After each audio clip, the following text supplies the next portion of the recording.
You just tell that story right there. I think that's different, whatever, man. Right. Hey, good day, good day, good day. Thank you for joining me. Just in case you're joining me for the very first time, I'm your host, Brian Glaze Gibbs. And right now, this is my platform. Hey, listen, right now is, we supposed to have my man. Hopefully he still come. You know what I'm saying? Jeff Harris. And basically right now, what he's going to speak about is like what happened to him. Right now it's like everybody know the story about Suge Knight and Harry O, Michael Harris, how, I'm saying, Michael Harry O, I'm saying Harris gave Suge Knight a lump sum to fund it Death Row.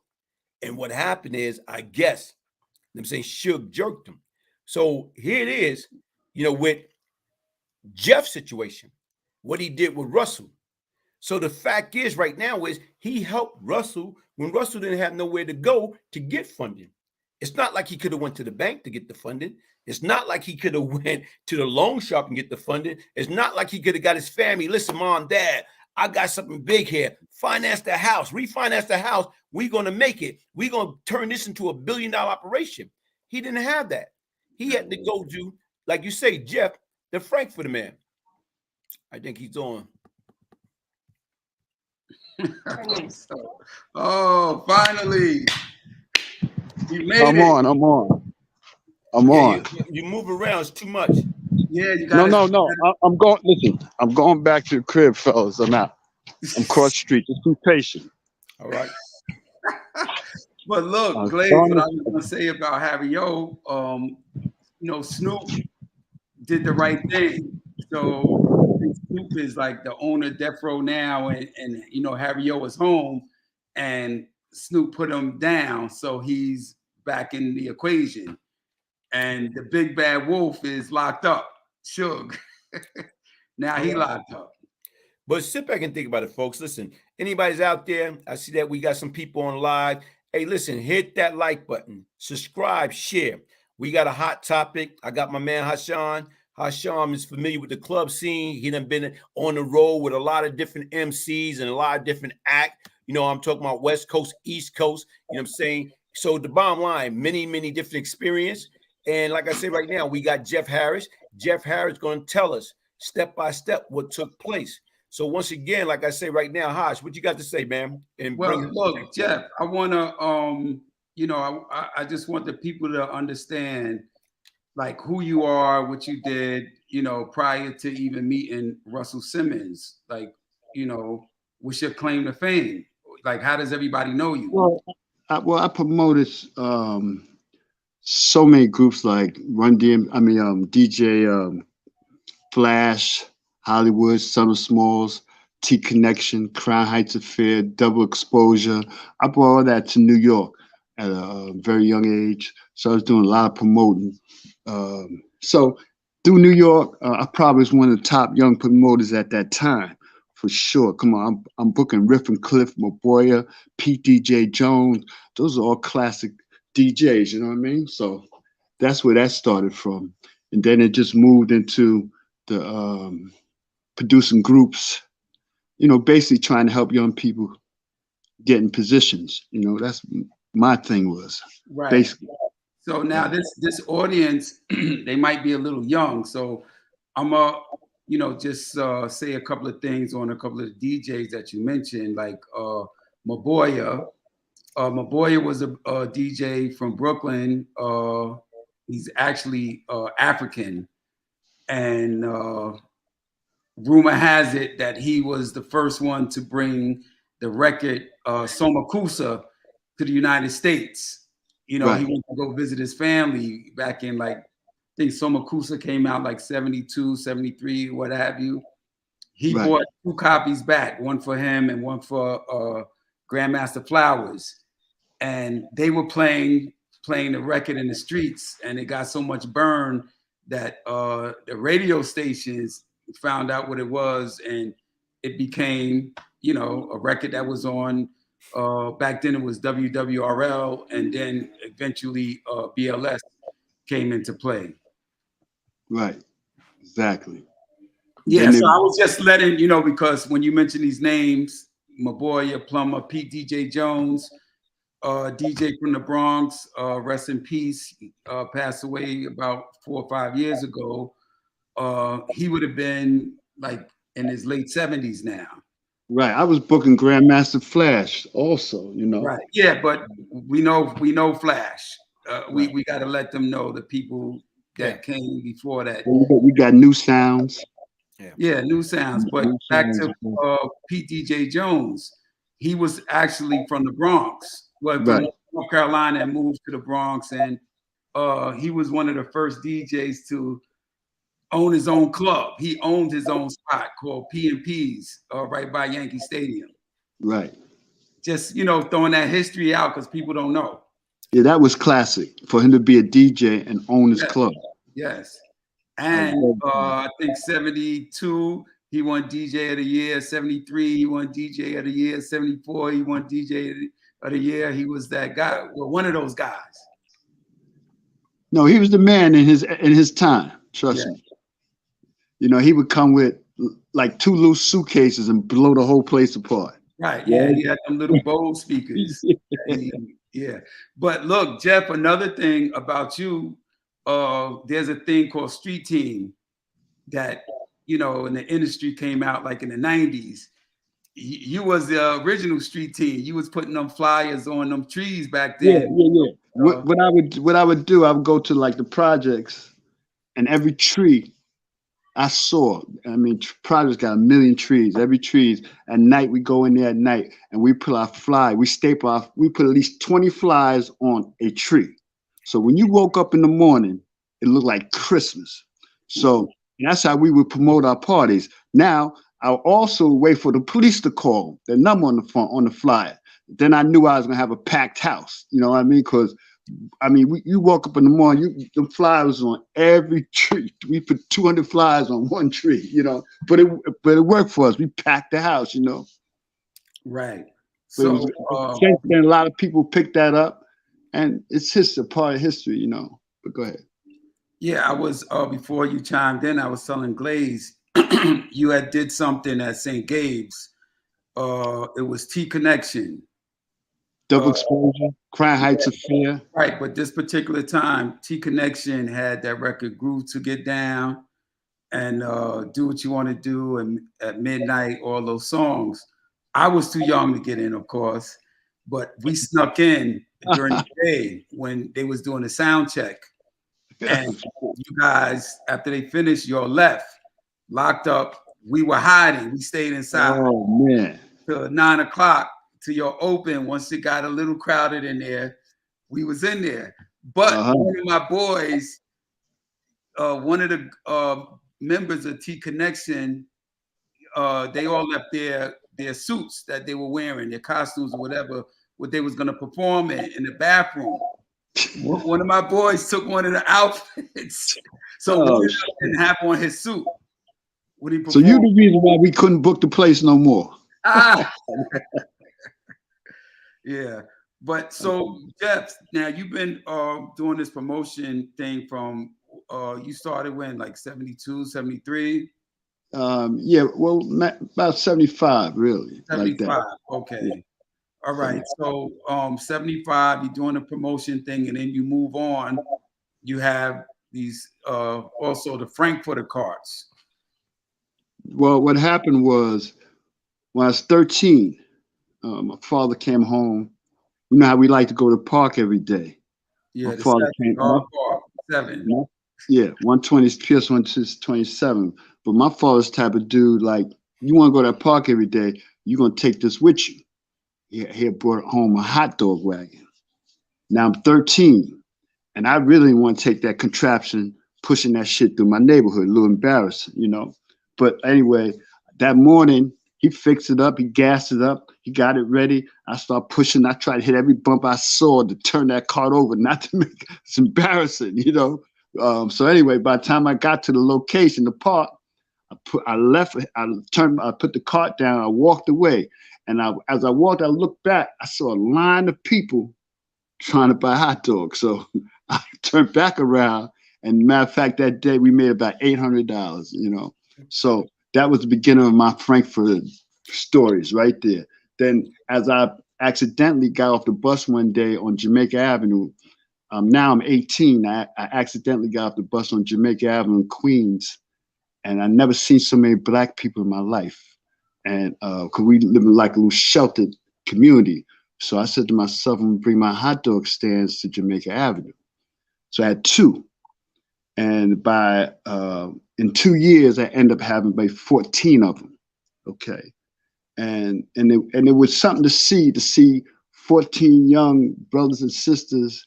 We would get up 4 o'clock in the morning and we ice our carts. We get the rolls, turn the gas on, supply them nice. Each Frank wagon, we had a little operation going, and it's a beautiful thing. So then, what happened was, but to see all of us rolling up to Jamaica Avenue, it was a sight to see all these vendors grouped together, walking to their location. So we spread out on every corner, right, from 163rd Street down to 179th Street, Jamaica Avenue. So every day I would come out. And that's how that started with the Franks right there. Go ahead. Right. Okay. So you're out there selling your Frankfurters, whatever. And okay, now we're going to get into it. Here we go. Now I'm out there with the carts.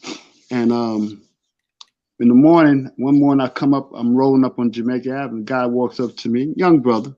And he says, yo, these are all your wagons? I said, yeah, these are my carts, So make a long story short, he would be there almost every day or every other day, same fella. And that was Russell Simmons.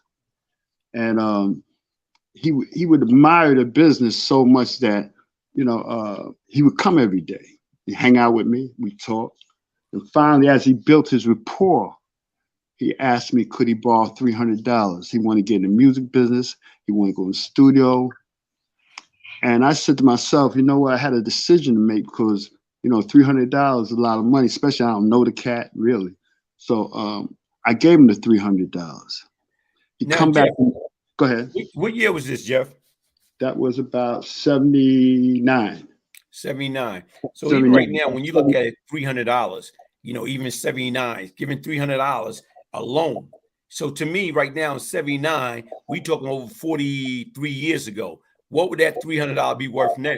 3,000. Okay. And how many times you gave him? So go ahead, continue.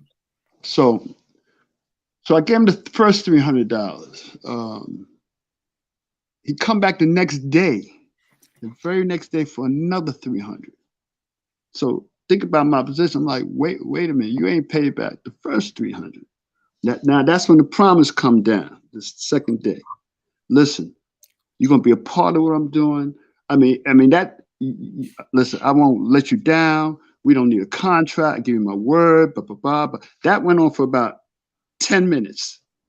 Okay, because I remember like it was yesterday, because what he didn't remember or he didn't know we weren't little boys, we were men at 19, 20, 21 years. We were men. So he don't realize he borrowed money from a grown-ass man. Okay. So I remember it like yesterday. So the second day came, that's when the real heavy promise came from him. So I said, okay, that bond went on for 6 months. Listen, that bond was so bad that my regular cash flow changed. Okay, so what I did, I got 2 more raggedy old hot dog wagons. I fixed them up real nice. I put one at the Con Edison and one at the motor vehicle department. And the profits from them 2 carts, Russell can have. Okay, so his borrowing to me was reckless. When I say reckless, meaning I give him money on a Monday. He find me in a club on Tuesday night. He would be in a club called Echoes on Tuesday night hanging out. And he would come to my table and say, yo, I said, let's go in the bathroom. I go in the bathroom, give him 200 more. Wednesday morning, he's back again. And this went on for 6 months. When I say reckless, because my carts now would come in the evening, and I tally the books up. I'm short $75. Why are you short 75? Russell said it was all right. I'm short $50, the other cart. Russell said it was all right. Another cart of mine come in. So the first time he started tapping my carts, I'm like, okay. The next time happened again. 2-3 days later, my cards are coming in. They short again, 50, 75. He done went to all three of the cards and said it was cool. So now I'm gonna put a break on. I'm gonna shut that down. Okay. So what I did, I told I allow no one to give him no money from them cards. Okay, because you throwing my books off. Fine. So what I would do, again, at nighttime, I come home and I put the money together. I put $200-300 together because I knew he was coming, and I was committed to him. Right. Let me ask you a question, Jeff. But why are you doing this? Okay, I'll tell you why. I'm gonna answer. Listen, because my father raised me to help my brothers. We come up Muslim under Elijah Farrakhan's teachings, and so Russell was my first help guy. I used to come home and tell my father, "Yo, I'm helping this guy." It was excitement, you know. I got my first help guy, you know what I mean? Dad, I'm helping him, you know. So it's a beautiful thing, you know. So that went on for 6 months. Now, the borrowing. So, hold up, Jeff. That went on for 6 months. So even right now, from that first $300 up until that 6 month, now how much money are we talking about?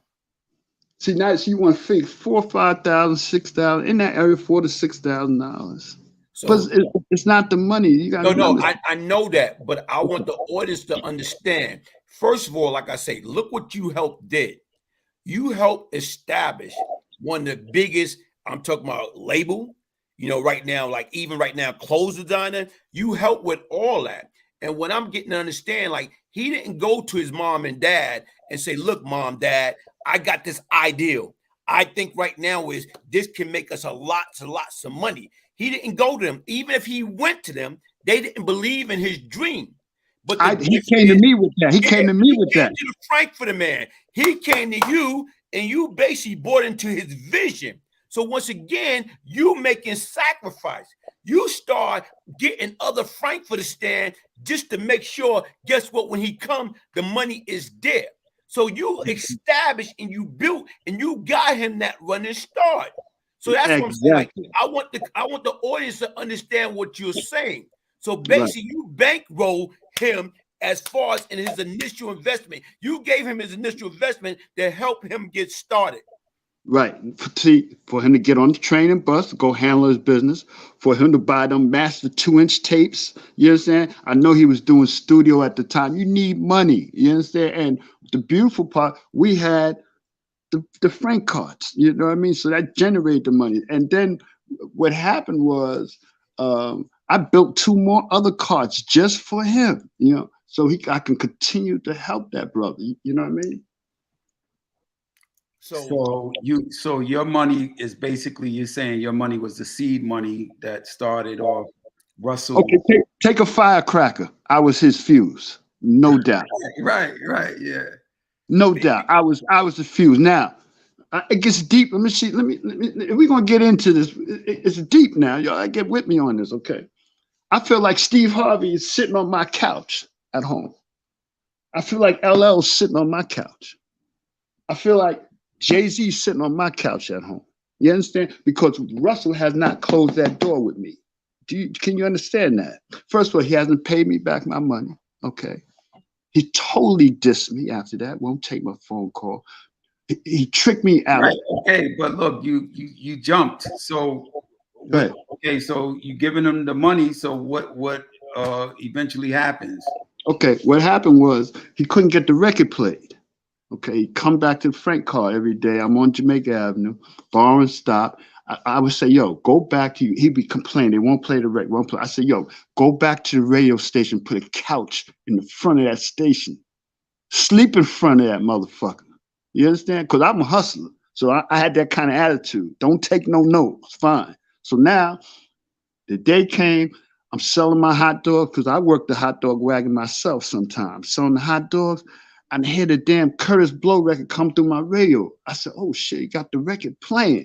So before that record went off, I turned around, Russell was jumping in my arms and we were celebrating right there on Jamaica Avenue and 165th Street. You see, look what you're saying, okay? Now, what you say, out of all that time, all the blood, sweat, and tears, and all the money that, no, he couldn't go to the bank. He can go to his family, but he came to you. So even within that 6 months, That's when he got the opportunity to get that record, the first record by Curtis Blow. And right now is, like you say, once he hit it, then all of a sudden he's celebrating with you in the beginning. You know what I'm saying? So he's celebrating. He giving you like, damn, thanks, Jeff. You helped me to be here. Now, Look at this. Jay-Z say, wow, but he never even put him in the movie. I know it's fictional, but man, he twisted the whole thing up. Never heard of him. Give this brother credit. Sad. So listen. Here's the deep part of that about that. I just recently met the guy who was on the train. When that day, when they knew that record was going to be playing, they were supposed to be, him and another guy named George was supposed to be going to the Bronx. Russell would not told George, we ain't going to the Bronx. We're going to Jamaica Avenue to see the Frank Band. Because that's the day that the record got played. I just met the guy that was with Russell on the train that was diverted to Jamaica Avenue. I just met the brother. It's deep. Let me tell y'all something tonight. This is a deep story. This didn't even start yet. So let's go. All right. So continue. So once again, did he make any real money off the first record? And what was the name of that song? I know. Was it "These Are the Break"? These Are the Breaks by Curtis Blow. Are you sure that's? I don't think that's. I'm not. No. No. Holy! Don't second guess me here. I'm telling you what it is, bro. She's just deep. I'm not allowing not me. No, I'm not saying you're lying. I'm just saying I thought that you can't say here. You want in these shoes. I'm telling you what it is. Now go ahead. I thought Curtis Blow first record was Christmas Rap. Well, the record I'm talking. I mean, I could be wrong. I just thought that it was Christmas. No. Listen, it might have been that, but you gotta understand. The record Russell was playing to me was "These Are the Breaks," Curtis Blow. That's the one that I know that I had involvement in paying it for. Right. Okay. I don't know. So do you think he got any real money off of that first record? I think that I don't know. I can't answer that because I didn't see no checks pass, but I think that's the record that launched his career. I think definitely launched his career. Because after that record, I didn't see him no more. Why? Because he was in the industry. There was no reason to come to Jamaica Avenue no more. He was getting some kind of money because Curtis had shows, and so he's getting show money. Well, definitely, Curtis Blow was his first artist that paved the way, and because his brother was Curtis Blow's DJ. Run was actually a DJ first before he was an MC. He was the DJ for Curtis Blow back then. Okay. So see, I don't want to say, and I'll never say I started hip hop, and no. I'm telling y'all the story. I'd rather for the public to place me where I should be placed. Do you understand? And at the same time, because this is a form of history, that's why I can't let this go. I gave that brother a pass for 25 years. I kept my mouth quiet because I didn't want to hurt his business, really. You know what I mean? But when and every year I would say, damn, maybe he's going to tell it. You know what I mean? He'll man up. Hey, Jeff, go ahead. Can I ask you a question? Go ahead. Even as I'm listening to you, and even right now from being from the street, I know if you was my family, if I knew about the story, I probably would have stepped to him, right now the wrong way. But right now wasn't like you never thought about it, like as from a legal standpoint, like taking him to court? Okay. I'm gonna tell you at the time. So you got to be in these kind of shoes. I think what happened was because I come up more on Elijah Muhammad's teachings in that direction. So we kind of don't believe in certain things. You know what I mean? So for me to go get a Jewish lawyer and try to sue him, but you got to remember what I said. I didn't want to hurt his business. If I watch what was going on, a lot of success was LL's blown up, runs blown up. Think about it now. I could have jumped out there viciously with that story. You understand? But I had a father who was behind me watching too. You understand? Because that shit all that shit Russell did to me put me in a position to be incarcerated. You say it differently. I'm gonna say it. You can get what I'm saying, right? See, so that's another heavy thing. First of all, I ain't asked to know the brother. You know what I mean? But now I feel like I got choices to make. Do I want to spend my life in jail? So it was Yeah. heavy because So, no why the brothers. Go ahead. but so Jeff, did you ever like? Okay, so once Curtis Blow comes out, you never try to get at him. Like you never try to go to his Okay. house or his No, office. no. Listen, it was an honest borrowing. When I say honest, in other words, I took him for his word. Okay. I got my own hustle. I'm good. I'm eating with no Right. No, reason. no, I understand, but I'm saying eventually, don't you see him and he's like, okay, come to my house or come meet. Didn't I'm you gonna try? tell you what. I'm gonna tell you the story. No, Right, I'm not thinking about him no more. I right, did what I did. I got my little Frank business. I'm happy. I go to my man's house one day, the Disco Twins. Okay, right. and they're making groups. They're producing groups. They got a magazine out, and they got Russell's picture. And they say, "Yo," they want to get their group to this guy named Russell Simmons. So I'm sitting there and say, "Yo," I looked over. I said, "Who? That guy? Give me your group. I know him. I just finished lending him a ton of goddamn money. Give me your group." I took Disco Twins group down to Russell's office, and Russell passed. Okay. I took another one of Russell's a group of twins down there to Russell. He passed. So now I'm saying to myself, everybody getting into music business, fine. You know what? Jeff Harris cut a girl group named Fire and Ice. I'm gonna take my own group to Russell. I took my group to Russell Simmons, and he gave me a contract. I said, "Damn, my man coming through." I kept the girls home from college. He gave me a contract. Fine. All the big figures in it. Nice. So now my lawyer calls Russell to negotiate the contract. Lawyer says, Russell's not ready yet. Okay. Russell's not ready yet went on for a month and a half. Then finally, Russell don't want to do a deal. Okay, fine. I kept these girls home from college too. So look what happened. He gave me that contract to hold me in place with him while he went in the studio and produced Nikki D and put her in the market and beat me. Ain't that some shit? Listen to me. He knew if I had his contract, I wouldn't take that girl over to Sony or Atlantic. Or I'm staying there with him because I'm attached to him. He took so much money from me. I think he's my man. No, he tricked me, gave me the contract so to hold me. Oh, Jeff got a girl group. Let me go beat him to the. He went and produced Nikki D and put her in the market. So you're saying that he gave you the contract to hold you at bay so that some clever, right? Some clever. But see, you gotta understand something. Forget all that. Hold for a minute. Why? Why this behavior? Now, look, I'm dealing with Crush Groove, the movie. When Crush Groove came out, you think about how I felt. I'm looking at all this shit. I'm saying, yo, where we at? Where am I at? Where my? Hold up. Wait a minute. That was the first bump in my head. But you know what? We were strong young brothers, so I dealt with it. Now I cut a girl group and bring it. I probably would have had the first female group in the game. Nigga gave me a contract. Guess what? That was a trick.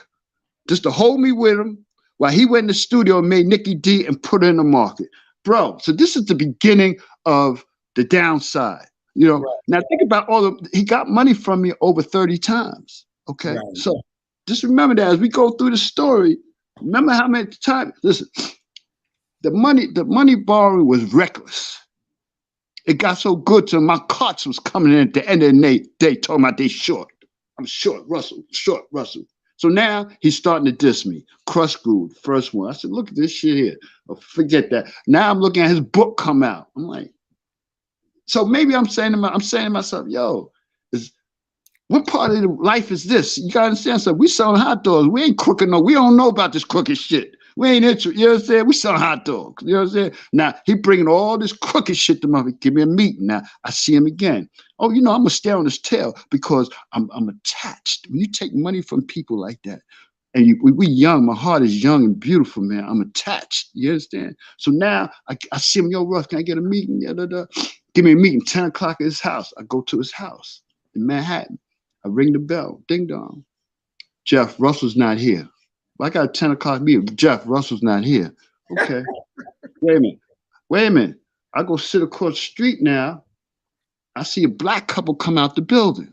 So I run up to him. I said, yo, yeah, Russell's upstairs. We just left. Okay.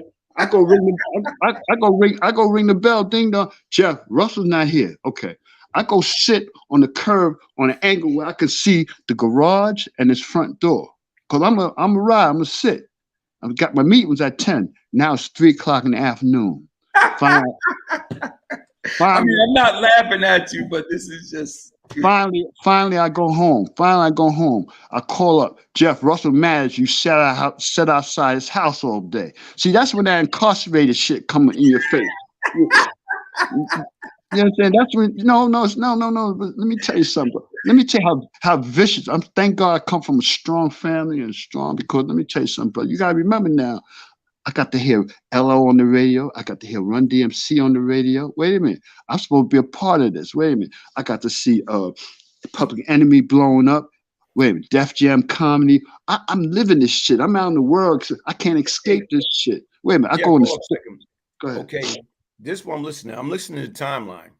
And even right now, I'm listening to the Curtis Blow 79. And then right now, I remember Run DMC. I was in Fishkill when I heard Run DMC, and it was at a festival, and I think that was in 83. And LL didn't came out until like 80-45. So what I'm saying is right now from 79, now we talk about when Crush Groove came out, 85. That's 6 years.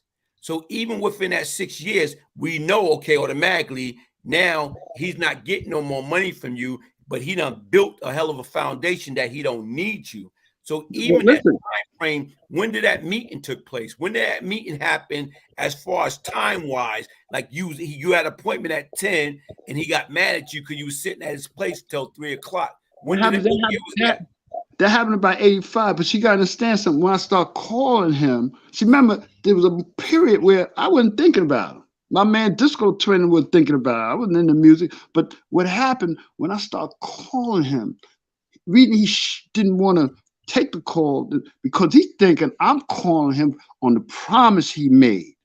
See, now he's a millionaire. You understand? See, so he in his head, he's saying himself, damn, Jeff Harris is calling me. I made that promise. I can't give him none of this money. We don't do that as people. See, he would have to be built as a Muslim to do that. You understand? He would have to be a straight up black man to do that. You understand? But that mentality he had, no, he's not built that way. See, so he's thinking that I'm calling him for some money. I know.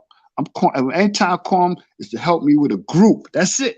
I'll get my own money. You understand? Okay, even during that period, if you seen over the years that you bringing group to him, or you trying to get into it by bringing different people, like you ain't out, you wasn't looking for the handout.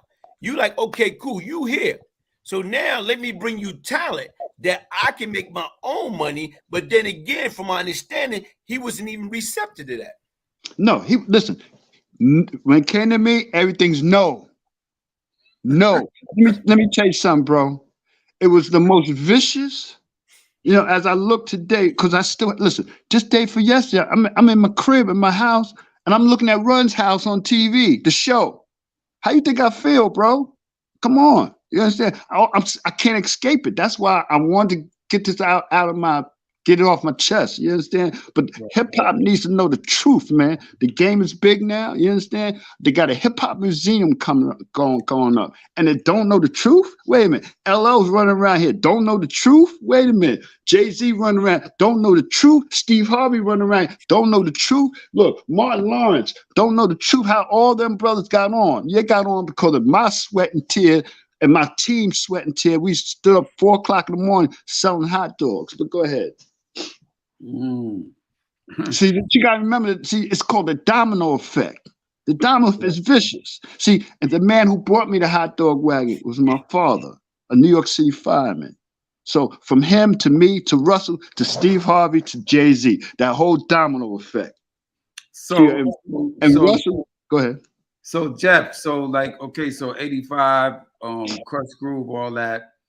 Public Enemy, all that is like 87, 86, 87. 86, 87, whatever. So all this time you're living with this guy that you can't even escape because it's on the radio.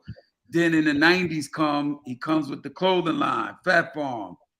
And just baby fat farm. I can't escape this shit. I'm going in store. So now I'm becoming a little unstable though. Listen, I'm becoming a little unstable to the point where, listen, I'm gonna go to jail. I had that attitude. Right. Okay. Y'all figure out that part. But that's where it took me. Okay. Again, my father came in and said, son, look, I raised you to help people. You don't know how his father raised him. Leave him alone. That's my. Okay, so Michael Wills, he says, what am I missing? This guy is bugging. Listen, if they don't want to hear the truth, who's bugging? Me? No, it's not the point about it. They don't want to hear the truth. It's like sometimes when people come in on the back end, they don't understand. They don't understand. Like, that's why the title is did. You know what I'm saying right now, Russell did to Jeff Harris what Suge Knight did to Harry O. Because Suge Knight took money from Harry O. Harry O basically started Death Row. So once again, to me, as I'm listening to your story, that's why I was able to come up with that thumbnail, because to me, it's like almost similar. Because you gave this man when nobody else did. The bank didn't give him a helping hand. His parents didn't refinance their house to give him a helping hand. But once again, a Muslim brother with a great background and understanding, you know what, like I said, it's best to give than receive. If I can help this individual to realize his vision, his dream, then guess what? That's a win-win situation. Right. I always felt like, and sad, I felt like me and Russell should have did a movie on it, because from a hot dog to $1 billion business, where's the movie, man? I got the script, bro. I got the script done. But the point is, but for our black young people to see with something very small, a Frankfurter to $1 billion business, right? You tell me where that happened in the entertainment business before. Russell, why would you keep that story? Why not tell that story? Why don't you be honest? I'm not, listen, he can come here on tomorrow and dispute everything I'm saying. You understand? But I have no reason to lie, bro. You understand? I ain't looking to get nothing. I could have took this story and sold it 10 times already. Okay. And I haven't. See, so but now I'm telling you what happened. I went to the LO's Rock the Bell concert about 3 weeks ago. And I was able to get backstage, and to see when I seen so many people, packed house, I'm saying these people need the truth, man. Y'all need to know how this thing really went down. The game need to know. Right, Jeff. When is the last time you spoke to Russell? It's been. I haven't spoke to Russell. Russell, put it this way. I spoke to him. I went to Radio City Music Hall. That's the last time. They had a big. I don't know the year. I forget the year. But anyway, they had a big fashion show. Him and his wife. And I went back. But didn't you have something to do with Onyx? Oh, okay. You want to talk about that? No, okay. I'm just saying. So you had to deal with Russell. Listen, let me tell you what happened. Jam Master Jay fell in love with my group Onyx, Jam Master Jay. And we all know Jay's label runs through Russell's company. Yeah, JMJ. So Jay ran back to Russell. Yo, I want to sign this group Onyx. Russell don't know that's my group though. Okay. Right. So the word is Jay want to sign the group. He went to Russell, but you know, when talk is around, don't move. So what I did, I had Russell's number. I got my man DS on the phone, one of the group members. I said, look, DS, we're going to call Russell, right? He's not going to pick up, but we're going to leave a message. And the message is going to be, look, if Jay don't want to sign it, we're going to take the Sony deal. That's the message I left on Russell's service.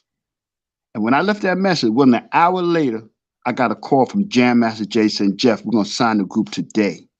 You understand what I did? Right. Do you understand?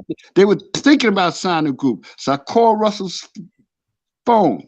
I knew he wasn't going to pick up. I had the other member on the phone with me. I said, look, DS, they jiving around. We're going to take the Sony deal. Right. Plant that seed on them. That made them call us in less than an hour and said, Jeff, we want to close the Onyx deal. But Russell didn't know you was involved with Onyx. No, he did not at the time. And when he found out, he was sick. It was too late. But see, that's the point. Now, let me tell you what Onyx did now. This is deep. Not only do we help him in the very beginning of his career, at that point, Def Jam is in debt. The label's in red. Right. My group, Onyx, came and exploded through the roof and took them out the red into the black. So now he's really sick with this Jeff Harris guy. You understand? Y'all understand. Y'all understand. I understand, but he can't escape it. But go ahead. But even right now, like, you know, like I say, I don't know. I guess it's safe to say that you are much stronger than I am, because once again, right now is, you know, if I was you, it would have been a totally different picture, because I'm not gonna keep helping somebody that's dogging me or didn't take care of me, regardless of what. I'm not, like I said, yeah, you, and then you got all this stuff bottled up with you for years. So yes, I can feel and understand the frustration, because you got, you know, like I say, here it is, you lend a helping hand. You help him to get where he need to be at in life. You believe more in him than his family and friends, but they benefit more than you did. So the person that put up the cash, you got jerked. Yes, definitely. Well, you know what? I don't say jerked. I think what happened, if you put it in the right, you know, it's the hip hop community that don't have the truth. You know, that's more important. The young people need to see how something so small could develop into $1 billion business. So if they're home and they got an idea, they want to support their man. That's why this would have been a great movie. You understand? And we're going to shoot the movie sooner or later. You understand? I'm just working on some funding, but we're going to shoot this movie because our people, our community need to see how something like a little hot dog to a look, forget that. Look at this poster. From a hot dog, look at this picture. Just look at this picture. Steve Harvey, LL, Kanye West, wait a minute, Jay-Z, from a hot dog stand? Come on, man. This is probably one of the most prestigious stories that ever can hit the entertainment world. Look at this, to look again.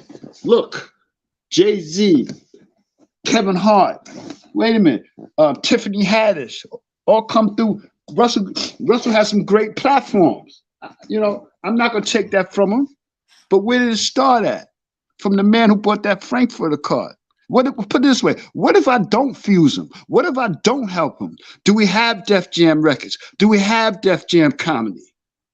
If he can't get on the train and bus, do we have Steve Harvey? I don't know. Because all of them got their great start off Russell's platform.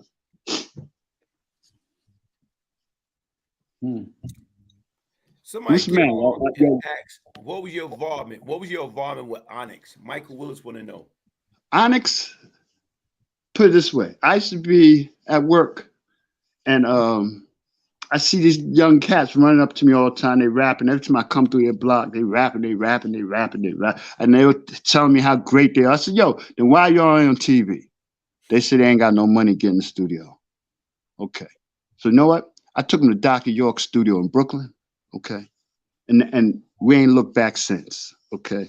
That's my involvement. I don't listen, but you might hear Jam Master Jay. No. Jeff Harris found Onyx, like I started. And a lot of people I helped start their careers. Ashanti, 50 Cent, Terrence Howard, not Onyx, Russell Simmons, you know. These are all the people that I helped fused all their careers. What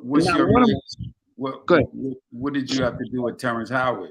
Terrence Howard, Terrence came around us very early, came around me very early. I was on a set and we were trying out for a movie. One of my guys was trying, and Terrence was there. And the movie was Daniel Vio and Rhea Perlman. It's a basketball movie. Sunset Park, right? That's what it was. So anyway, Terrence booked the movie. So I said, "Yo," but I'm looking at him. I'm in the same office with him, and he got looking. I said, "Yo, what's up, man?" You know, he said, "I can't play basketball." Bro, this is a basketball movie. You know that, right? Listen, I took him in the studio in Astoria, Queens for 2 months. For 2 months. Right. He taught him basic basketball. He ain't looked back since. Go look at the movie. And when you look at the movie, you won't see him slam dunking. They gave him some basic basketball. But listen, the boy booked that movie and could not play no. He froze up. What are you doing, Jeff? He froze up. So, what's your take on this? You know, like I said right now, is guess what? I believe him because once again, when you sit back and think about it, a lot of times what people look at, they feel a lot of things too hard to believe because you like I'm listening to him and I understand he could say anything he want to say, but you see the passion, how it started. He didn't say I gave Russell 500 million or this and that. He say I gave him $300 at a time. Right. So he know what he gave him. So what I'm trying to say right now is people don't understand when people want studio time, what you have to do. You have to pay for that. You have to pay for studio time. So what I'm saying is that's what he was doing. He was helping Russell get to places that he couldn't get because he had an ideal. But an ideal without funding is just an ideal. Right. An ideal with nothing to invest is just an ideal. See, and that's what a lot of times people lose that and they don't quite understand it. See, a lot of people listen to him because the way that he expressed himself and they thinking, oh, he's emotional or he's, he's old. No, the different, or he's bitter. Yeah, like right now, I would be bitter too. But see, it wouldn't went as long as it went to me. Man, look, man, that's why I was asking what was the time frame from Curtis Blow to, I remember when Crush Crew came out in 85. Right. Nah, we would have had a problem. Like I said, nah, Russ, you talking about right now is waiting outside from 10 to 3. I would have been inside. I see, and that's what I'm saying, like probably his belief system and his upbringing and teaching, his religious, prevented him from doing certain things that it wouldn't prevent, like you or I or a lot of others. We would have been, everybody, their mama would have knew that story a long time ago. Right. But so now, do you think this falls under the narrative of what academics were saying, that the older generation didn't teach and they jerked the younger generation? Does this fall under the same thing? But it do in some ways, where as far as right now is like, look how Russell benefit from this individual and he didn't pay forward. He didn't do what he said he was going to do. A lot of times back then, that's what some of the rappers, some of the pioneers got jerked because of, they was the pioneer. So even right now, when money started being made, not saying that they wasn't making money back then, but guess what? It was always that smart person that came on with the paperwork and the legal documents. And right now, y'all guys sign this. So the bottom line is, if they made $100,000, these people that was a manager, these people that was in control, right now, out of that $100,000, they took probably like 75,000, and then they took 25,000 and split it up with Grandmaster Flash, Melly Mel, Raheem, and Cowboy, and Kid Creole. So those are things that you guys sit back and think about and look at. So even with that being said, I'm just trying to let people understand, you know what? Yeah, I know what Jeff is saying. I believe Jeff. I know right now is, guess what? He's speaking with purity, passion, because guess what? He's scorned. He hurt. He was betrayed. And right now is, if he would have took his own damn money that he gave to Russ and put into the stock market or somewhere else, then he would have been better off. But no, he took it and put into this young black kid because his parent didn't believe in him. But his parent benefit from it. His brothers and sister benefit from it. And everybody else, except for Jeff. Can you hear me? Short in this stick. Yeah, we Can hear y'all you. hear me? Yeah. Okay. So Onyx came along and became award-winning from him. And then that's when I said, yo, maybe he'll be a man now. You know what I mean? Come back and say, hey, thank you, brother. Nothing. Now, look at the two hits. The launching of his career and my group taking his company into the black. Right. And still not say, come to my office, Jeff. Let me buy you a drink. You understand what I'm saying? Something. Right. Nothing. Listen, nothing till the day. So maybe Run. I hope Run can hear this. Let him handle it. Because homeboy has a sickness inside of him that's unbelievable. You understand? And I experienced that sickness. And I wouldn't wish this on nobody. You understand? Just like the other day, I'm sitting in my house. What come on TV? Run's house. You know, I just look at this. It's all around me. It stays around me. I went to LL Cool J's concert 2 weeks ago. Packed house. I said, look at this. Deep. Steve Harvey. Go ahead. Captain L pushed something up. Publisher affiliated with ASCAP. Okay. Link it to production from Jeff Harris and Onyx. See also Harris-Onyx Publishing Group. Oh, so you got publishing off of Onyx? Jeff? Listen, I was not just managing them. Here's how deep, let me tell you how deep it got. Now, one of my group members, Fredro, he's hanging out with Russell. Right. You know? So think about it. My group is award-winning, multi-platinum, big bucks. And they don't want to re-sign my agreement. Oh, See, they didn't want to sign with you? my agreement ended, fine. But from being up on the Russell umbrella, you understand? Right. But think about it. I got a multi-platinum group, award-winning, Soul Train, every award. And y'all don't want to re-sign my agreement? Why not? Who influenced you to do that? You normally don't sign an agreement when the shit flops. Right. But now when it's doing good, right? Huh? If it's doing good, they're gonna want to resign. Right. Forget doing good. We knocked everybody out the gate. We had the biggest selling single in Def Jam's history called Slam. Right. Why? And Russell, why you not call and say, "Yo, Jeff, let's go, get a drink or something." Something. Still nothing. Right. That's that savage mentality.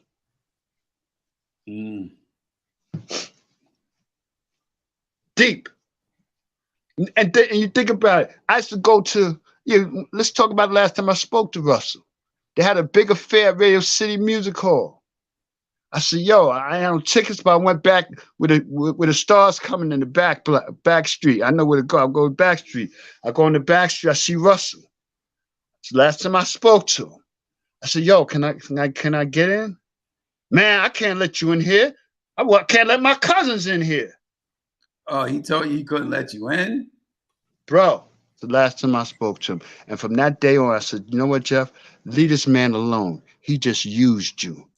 It took me 8 years to realize, 8 years of running behind him, that he just used you. Leave him alone.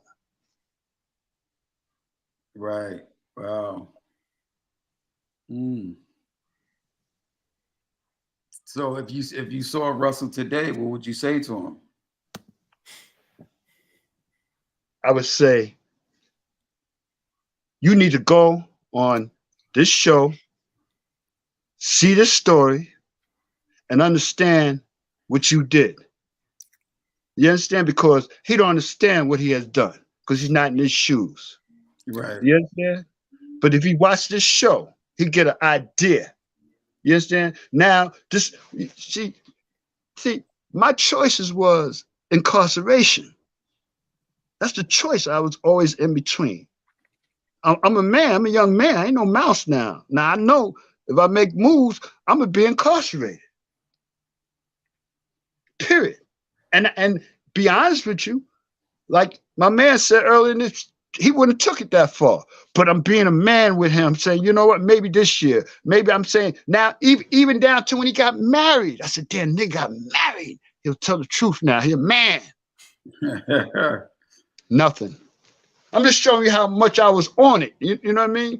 Right. So, but I never always conscious. I was always watching the clock, because I didn't want to hurt his business neither at the time. So that's why I kept this inside. But now he's got some rape charges on him, et cetera, et cetera. You know, The, the new Godfather need to step up. Right. Because this is going down in history, this game. This is going in history. Look, they got how you got a hip hop museum coming and y'all ain't got the truth. LL running around here right now doing wonderful things. They ain't got the truth. They don't know how it happened. Right, but Ralph McDaniel's doing wonderful things. I see these big events, but y'all ain't got the truth. Y'all don't know how it happened. Let's establish tonight how it happened and put it down in history books and move on. I still ain't asking Russell for no money. But if his brother if Run hears this or sees it, I tell Run, no, fix it. Because your brother's not fixing it. And it should be fixed. You understand? Because I feel like the couches that Run's couch in his house, I feel like that's my couch. Steve Harvey's couch in his house, I feel like that's my couch. Jay-Z sitting on my couch. That's how I feel. Fix that. All I'm saying is, y'all get together and fix that. Let's see if they do it.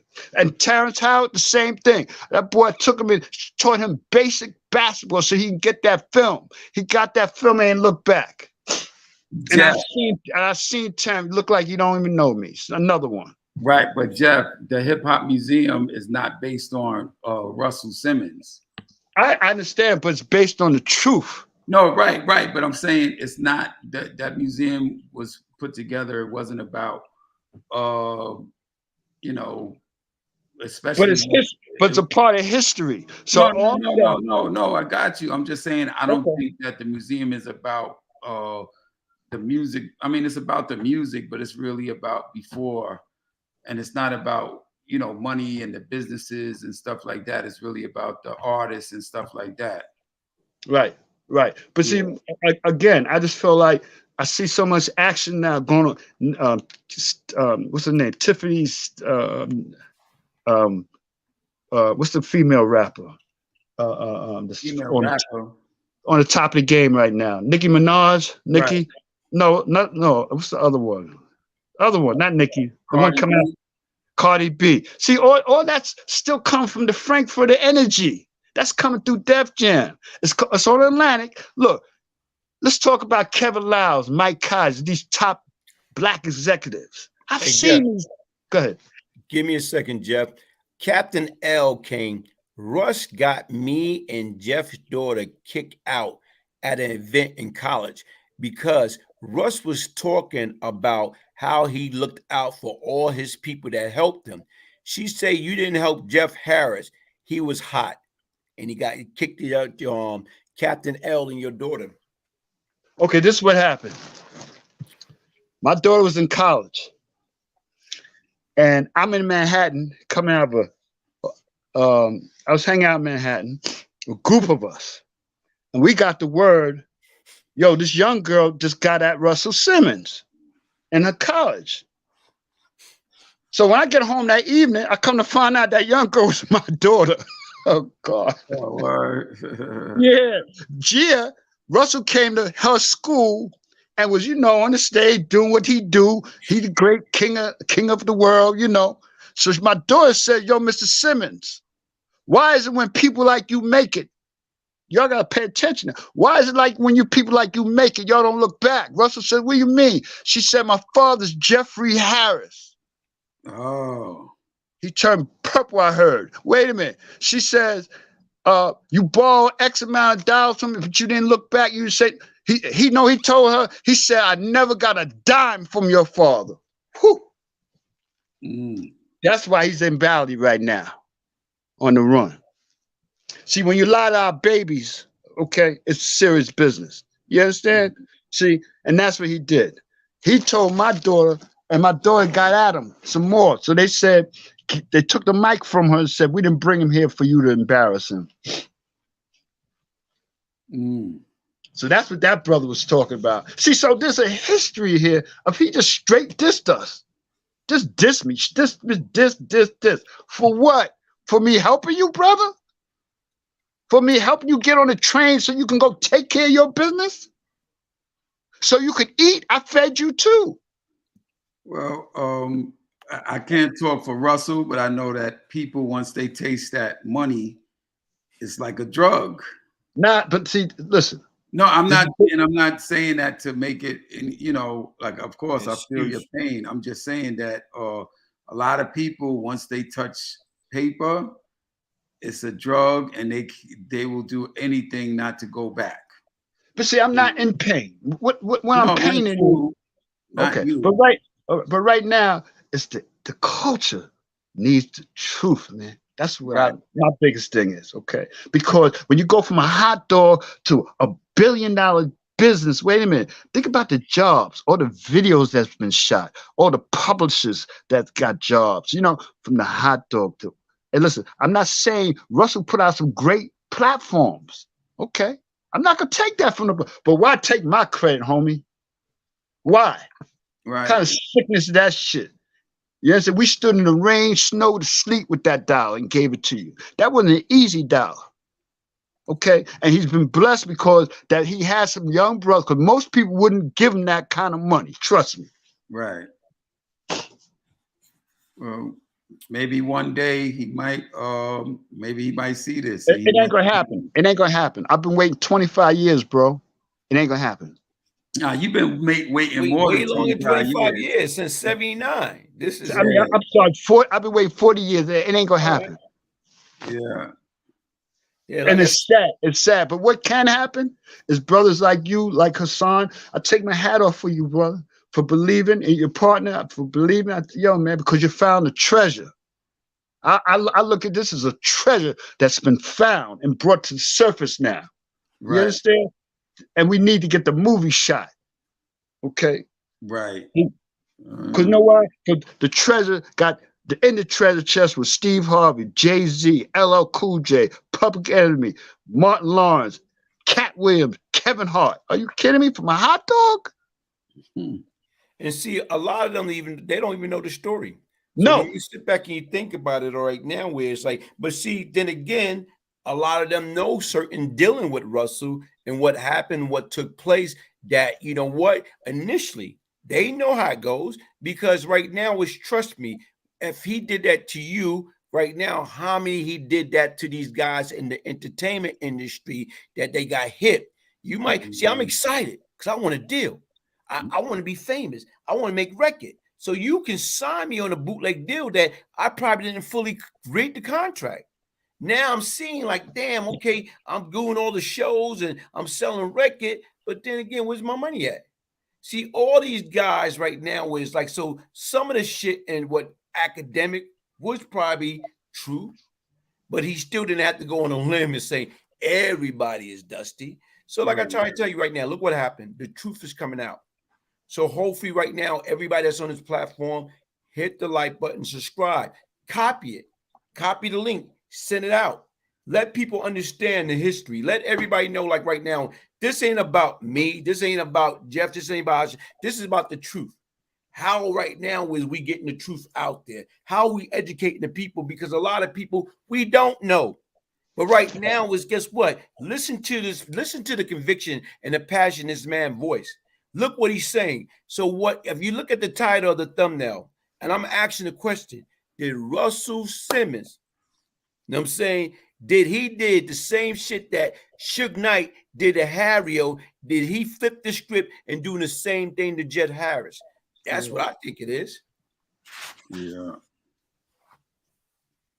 Hey, brother, do you know what it's like to go to Def Jam and try to get a record deal and get dissed? Every executive, I look at them all, Kevin Lyles, Mike Kaiser. I look at them, and if I could see, listen, I call Mike Kaiser 1 million times, won't pick up the phone. And I said to myself, you know what, Mike? If it wasn't for my hard-earned, you wouldn't have that job. But it's all right. But see, this is how I have to live. See, y'all couldn't, the average guy couldn't went through what I went through. And still, the average guy would have definitely right out and did something. Right. Exactly. Well, no, it did. It gave me an understanding of why people harm people. Right.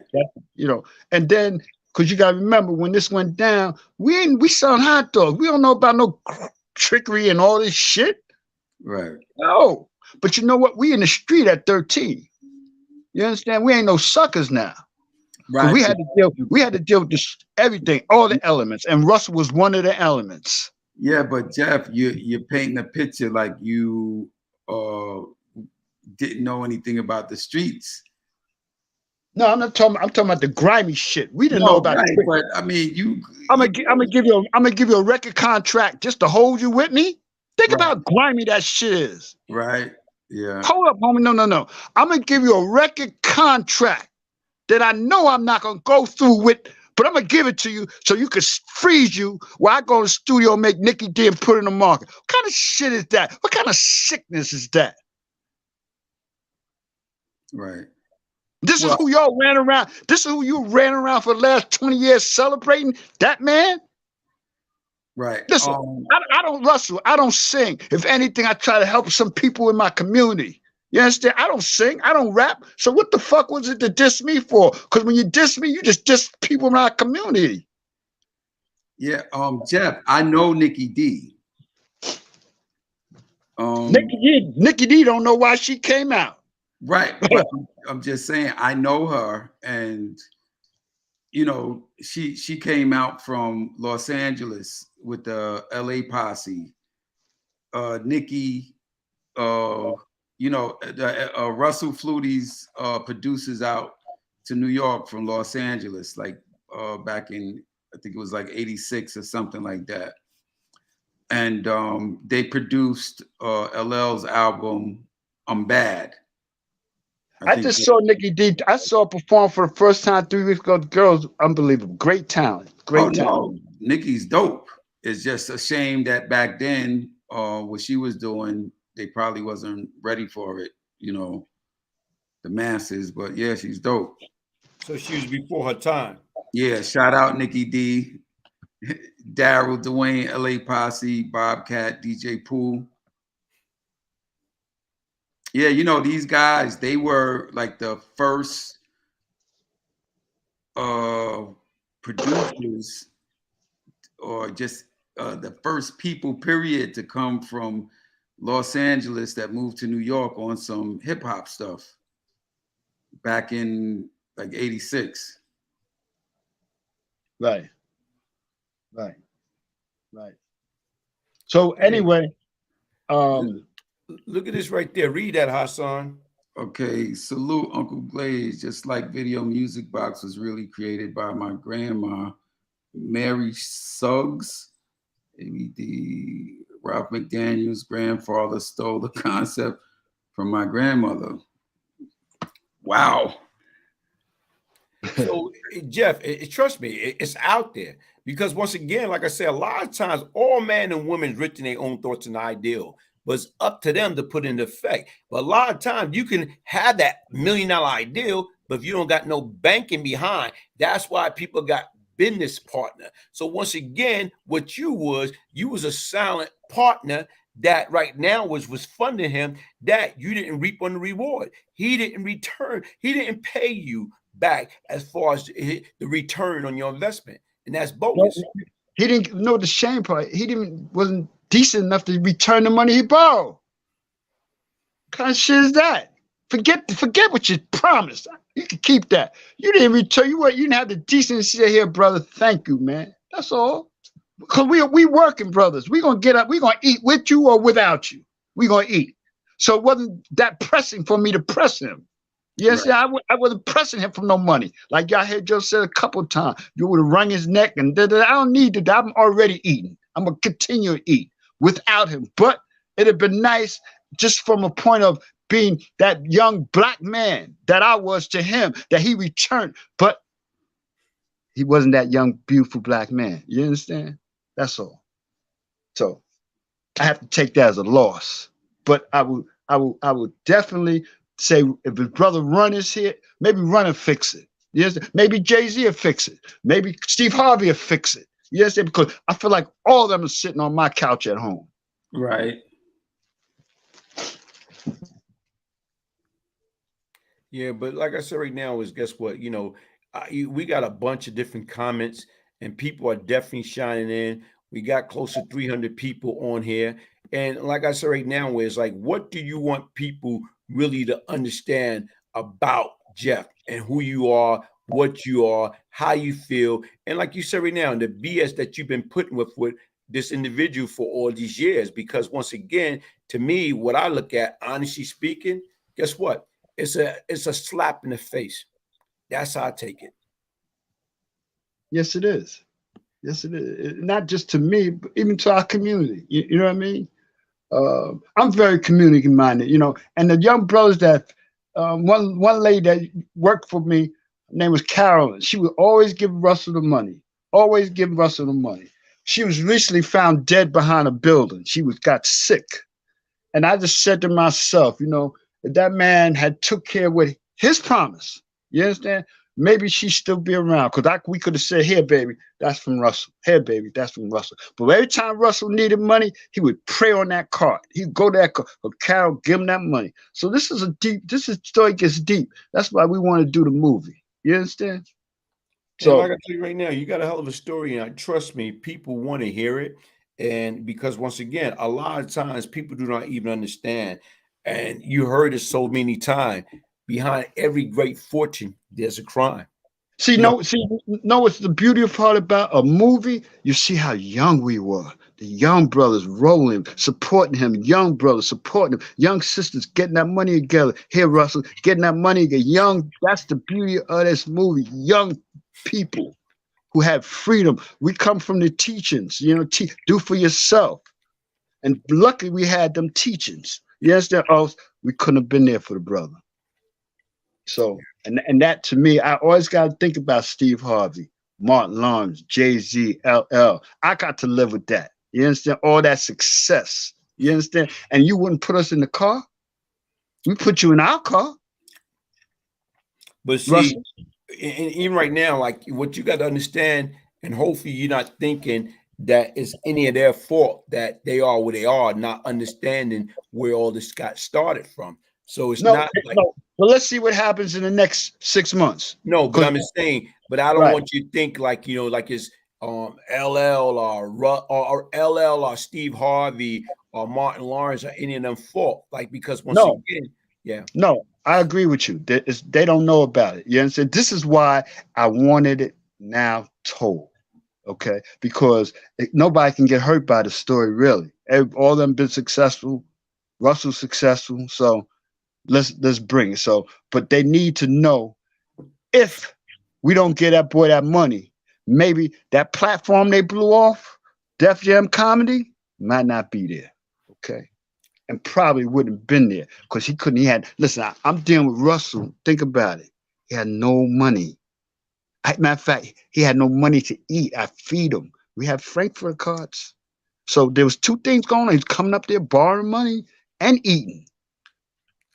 See, I didn't let the eating go past me. I ain't talking, but I knew on the low when he come here, bro. Here's 2 hot dogs. Put that in your stomach. Here's 2 sausages. Put that in your stomach. Hey. Look, New York City say, like my nana used to say, what's done in the dark would be brought into the light. Facts. Tell your story, Jeff, and make that flip. And got a girlfriend named Puppet. She used to come with him. He put her on the side and come get the money. Puppet. He bring her up. He make sure she's still on the side. I don't think he wanted her to know what he was doing. But I remember her very clearly. Damn, where my headphones at? Oh, there go Nikki D. Nikki D in the building. What up? Hold on. I think I got my headphones. I don't know if I do. Wait. So I can hear y'all better. Hold on 1 second, y'all. Yeah. Yeah, I got my headphones. Yeah. Cops calling me out of nowhere. Yeah. I have family events. But listen. No, we was me having outside of a family event. Stop playing. Right. No, I know him for 1,000 years. We was having. I was actually talking about you the other day. Hold on. All right. Hello. Yeah. No, we was having a discussion about the early days of Def Jam, and one of my boys, Jeff Harris, he's on, and he was mentioning he had a female group that Russell put on hold and signed you. I was like, I know, Nikki. Let me get her on real quick. What group was that? Yo, Jeff, where you at? Yeah, my group was called Fire and Ice. Russell had gave us. Jeff. Russell had gave us. Sorry to hear that. Nah, well, the tricks of the game, tricks of life. People, are not being honest, haven't been honest. It's cool. But you, No, No, but I'm saying I hadn't even heard of Fire and Ice. And not because they wasn't important or anything. Just when I came through, there was no mention of any female artists. So right? No, and when no. Russell had one on his desk, and what he did, he gave me a contract. I brought female fireouts to Russell, gave me a contract, and he was going to do the deal, right? But he wasn't going to do the deal. He just gave me the contract to hold me in place while he went and put you in the market. They call them holding deals. Don't do nothing else. but look, Nikki. Yeah. I never got my writers when I used to write your rhymes back in the day. Wow, that's what you're doing? That's what you're doing, Haas? That's what you're telling the people? That's what you're telling the people, you know damn well. Nah, I'm a whole writer and a ghost writer at that. Right, like, but I ain't gonna tell y'all that story. But Cause y'all love one of these females that's been out as long as I've been out. Y'all love her to death, but I can never tell y'all. No, but look, Nikki, this is my man Glaze. This is his platform. And I was telling him how you, Daryl, Dwayne, Muffler, Bobcat, Pooh were like the first from California to come to New York on that hip hop vibe. Like y'all were the first. Yeah, this is true.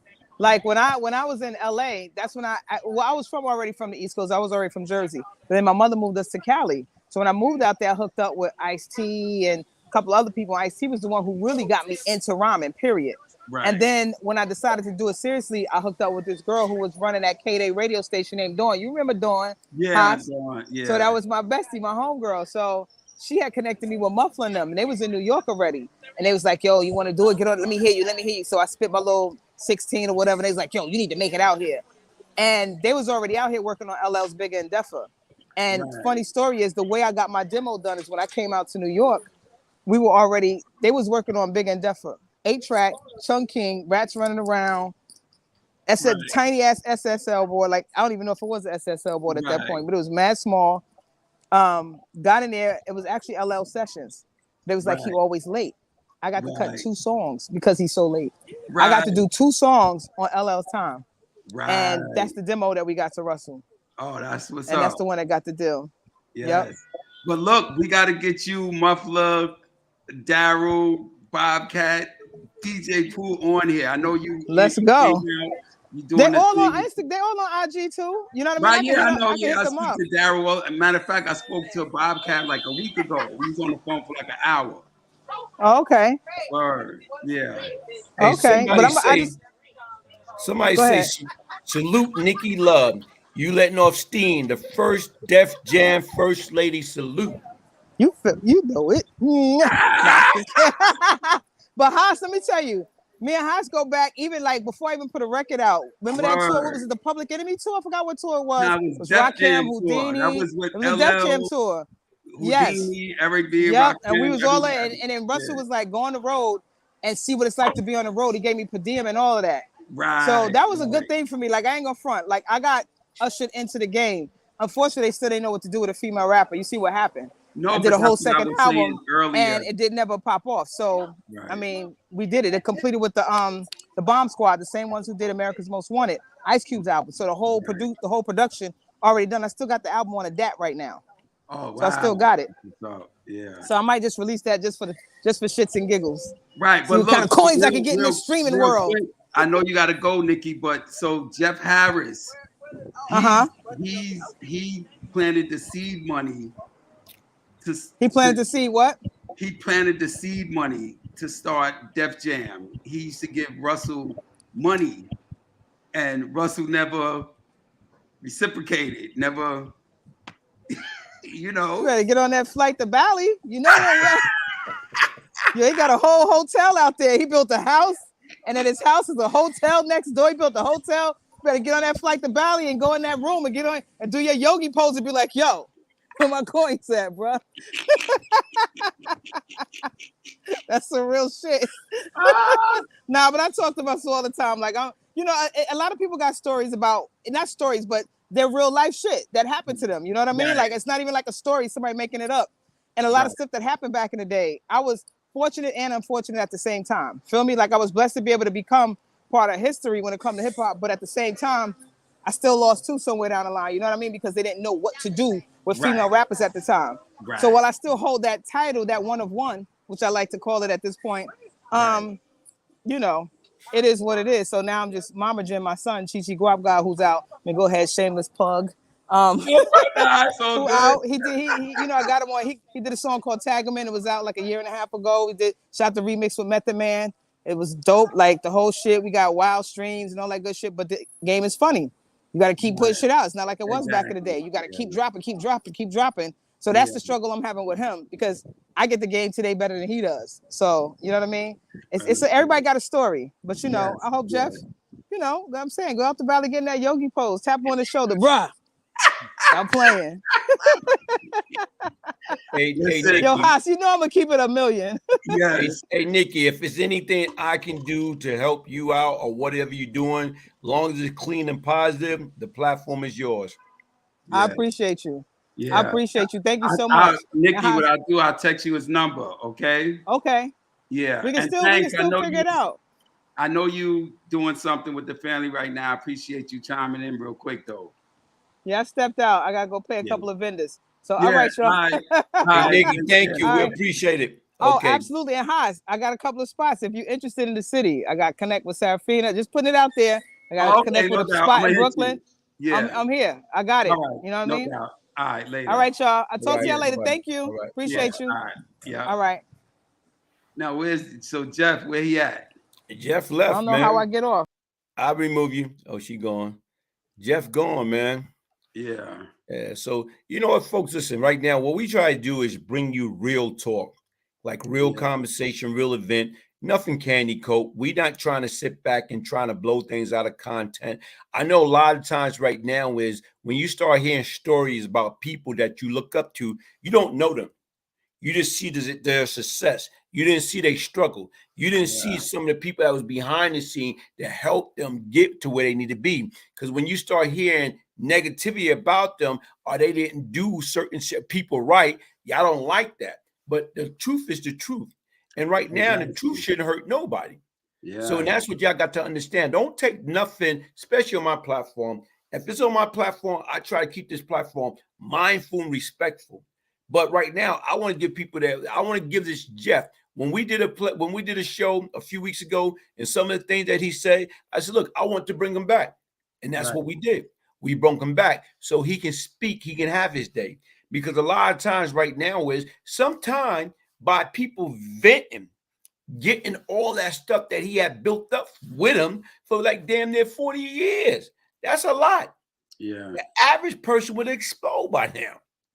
You know, but once again, like for him to, you know, say right now is hold it in as long as he did, you know, like right now, he's way better than I am.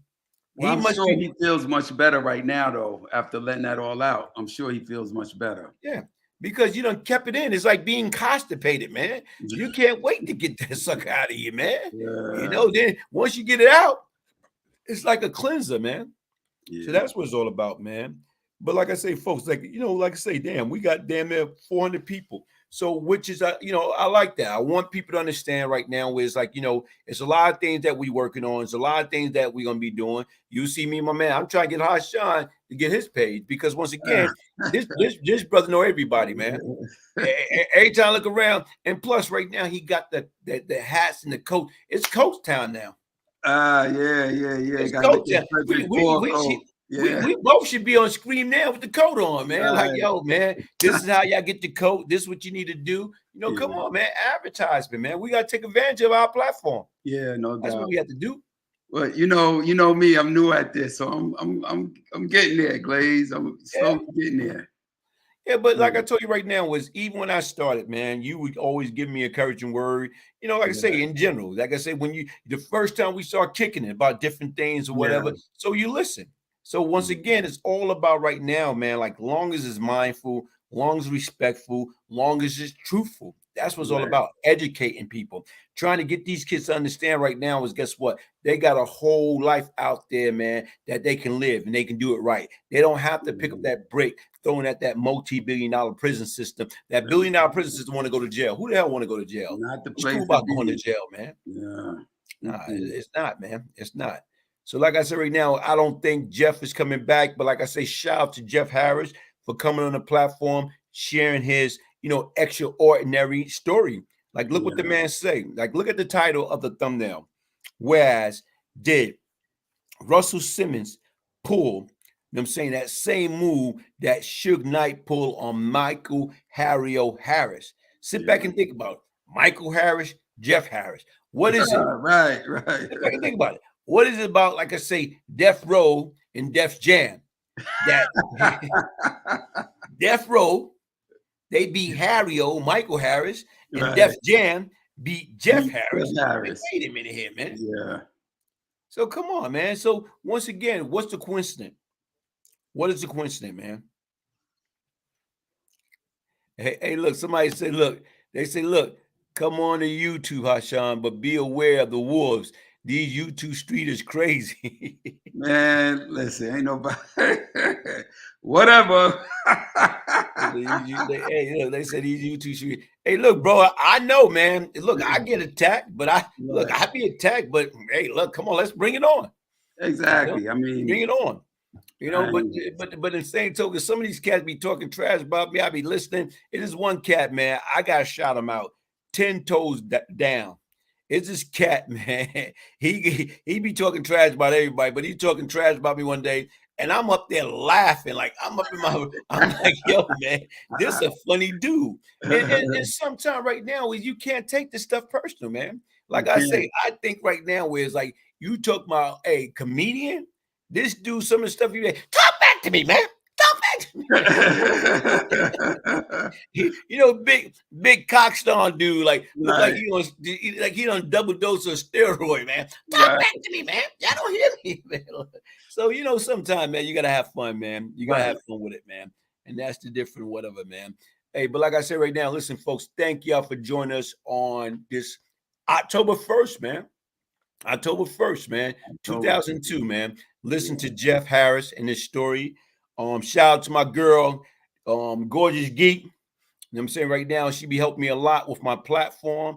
Also, she been helping me with the Predator and Prey podcast or whatever. So we got a lot of good things coming up, and it's a lot of good things trying to take this platform in a whole totally different direction. But the difference is right now teaching, you know what I'm saying? Educating and giving people right now information that they didn't know about. Yeah. So, like I say, Hosh, man, thank you for joining me, man. Give baby girl a hug. Until next time, Until next time. Yes, exactly. Hey, look, hey, I gotta get one of those hats. And last week you was up there with the little hat. Then you had then look, bro. Then you had the hoodie. With I like this is a cat, man. With the like I say, man. Hey, bro, you don't need one of those lights, man. You got those shades on. Trying to be like you, man. That's it, man. Hey, look, man. I'm old school, man. I'm old school, man. Yeah, you be on it, brother. You talking about Yeah, but like I said right now, man, I'm gonna go down there, man. Binge watch something on TV, man. Yeah, all right. We'll link. All right, man. One love, y'all. Everybody, thank y'all. Peace, love, and prosperity. Yep.